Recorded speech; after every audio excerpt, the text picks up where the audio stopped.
I am reading The Laird and the Lady. It is a novel by Joan Marshall Grant, who wrote books about her incarnations, her previous lives. She passed away in 1989. One of her most famous books is Winged Pharaoh, which plays in Egypt thousands of years ago. This one was published in 1949, and it describes a romance between Marylda and Rowan, who met at a French chateau. They are now in the Highland castle of Rowans. It's called Cloud, and Marylda is discovering the house and the surroundings. We are on chapter 14, entitled Grandmother.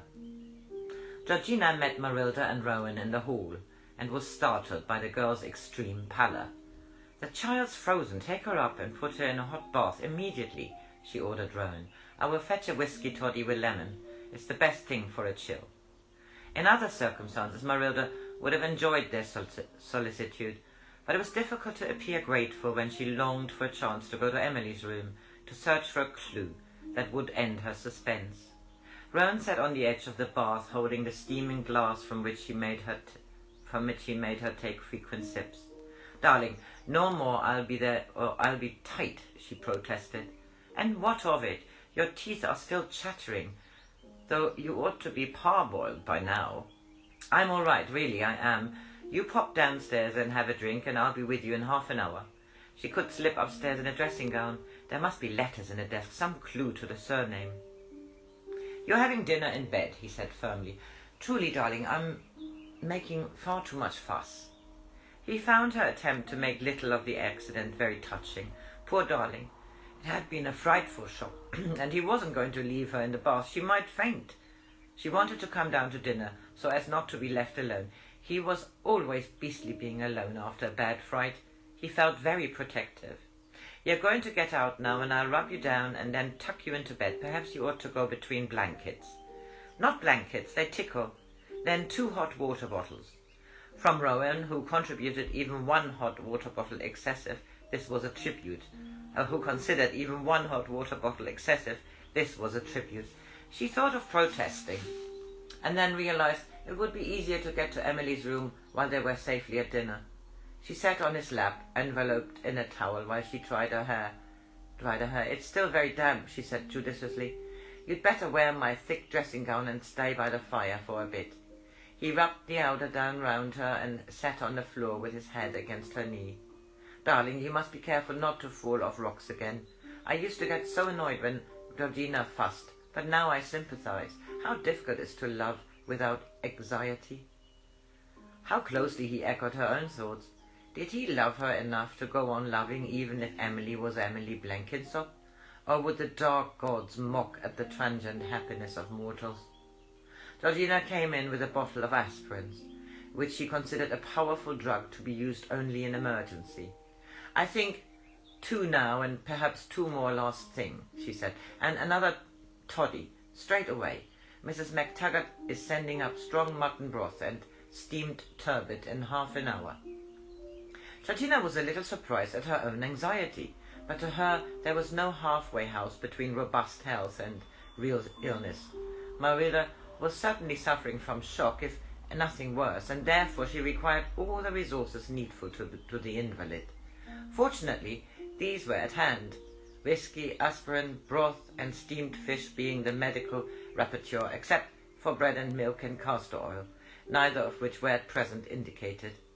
The second toddy, into which had gone half a tumbler of island mist, induced a grateful warmth and a gradual decrease of tension. Marylda stood up and caught hold of the mantelpiece. Rowan carried her to bed, took off the Jaeger dressing gown, and, with some vague memory that flannel was supposed to be beneficial, insisted on putting her into a pair of his winter pyjamas. "I'm having dinner up here with you. I thought it would be more cozy," he said. When Agnes brought in a tray, followed by Elsie, pink with excitement for a vivid account of the mistress' narrow escape from drowning, had already been relayed to the servants' hall.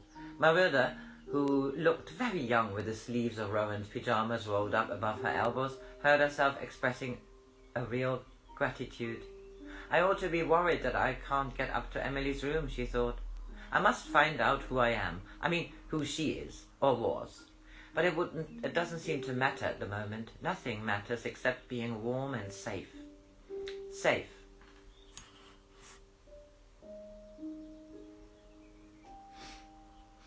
I don't know why the battery drained so quickly. Marylda, who looked very young with the sleeves of Rowan's pyjamas rolled up above her elbows, heard herself expressing a real gratitude. I ought to be worried that I can't get up to Emily's room, she thought. I must find out who I am. I mean, who she is, or was. But it doesn't seem to matter at the moment. Nothing matters, except being warm and safe. Safe with Rowan. He sat on the edge of the bed, feeding her with spoonfuls of broth. She's very flushed, he thought anxiously. Has she got a temperature, or was Georgina a bit lavish with the whiskey? How soon does it take to develop pneumonia? People die of a pneumonia. No, they don't, not since the sulfur drugs. Ought I to ask Garvey to come tonight? Awkward, if he says she's only a bit tight, poor darling.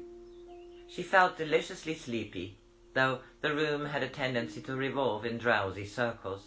If the circles get faster, they will spiral upwards like the stripes on a barber's pole, and then this room and the one above it will be in the same place. And then I needn't go upstairs. I can just lean out of bed and open the top drawer of the desk.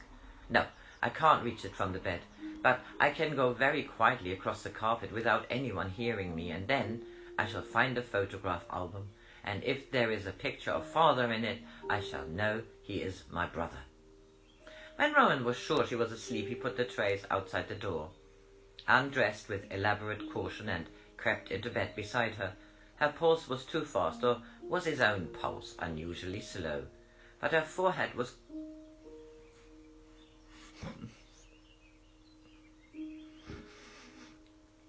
When Rowan was sure she was asleep, he put the trays outside the door, undressed with elaborate caution, and crept into bed beside her. Her pulse was too fast, or was it his own pulse, unnaturally slow? But her forehead was cool. He left the bedside light on, so that he could look at her in the night to make sure he was being absurdly over-anxious.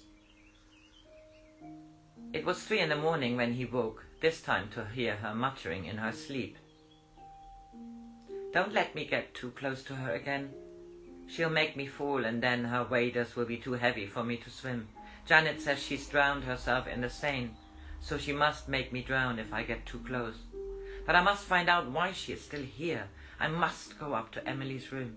She tried to get out of bed, her eyes tightly closed, as though she was trying to shut out a vision of fear. Her voice droned on, waking him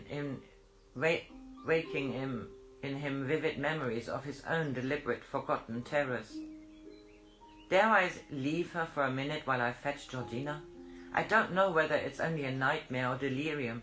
If she's delirious, she may be dangerously ill. We must get Garvey at once. If only Georgina and I weren't so disgustingly healthy, we shouldn't be so ignorant about illness. She was talking again when Georgina came into the room, repeating the same phrases Rowan had already heard. A lifetime of discipline enabled the old woman to conceal her agitation. This was not delirium, it was worse, proof that Emily was not content to haunt one generation of the family, but was trying to take Marylda from Rowan as once she had taken Hector from her. But at all costs the boy must be protected. She put her hand on the girl's forehead. If she has a temperature, it is not high enough to be alarming, she said with a confidence she was far from feeling. It's shock and whiskey, nothing that a day in bed won't cure, and if there's any cause for her anxiety, we'll send for Garvey in the morning. Ought we to wake her, said Rowan, and keep her awake for a while, so she doesn't slip back into the same nightmare?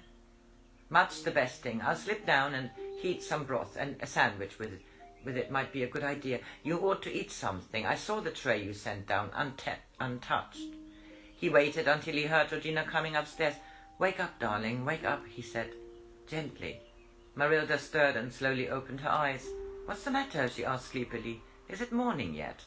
I think you ought to have something to eat. Georgina's gone to fetch it. She's very kind. I never really loved Georgina until tonight. Was that silly of me?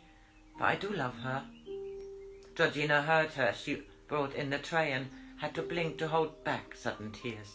Oh, the poor child. She's been as frightened as I have so often been, and I've done nothing to help. It's worth falling into the river to have such a beautiful looking after, said Marylda. Safe and content between two people who loved her. Nobody's ever really minded about me before, until I found Rowan, and now I've got a grandmother too. Georgina, to whom even so small a token of affection was a luxury long denied, bent down to kiss her.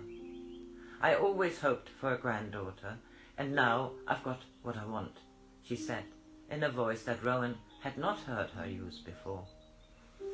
Well, I just about made that with a battery.